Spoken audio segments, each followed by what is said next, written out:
Apa itu Aura Pens? Hari ini nak jawab soalan simple ini. Jadi sebenarnya Aura Pens ini merupakan pens yang berteknologi dan 100% buatan Jepun.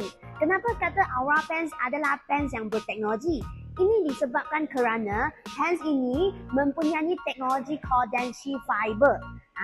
Kodenshi Fiber ini dia adalah teknologi di mana ia integrasi zarah-zarah seramik ultra halus. Berapa halus zarah seramik itu?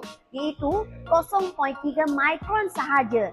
Jadi apabila zarah seramik ultra halus ini dimasukkan ke Aura Pens, maka ia dinamakan sebagai Kodenshi Fiber. Jadilah Kodenshi Fiber Aura Pens ini. Jadi macam mana Kodenshi Fiber Aura Pens ini berfungsi?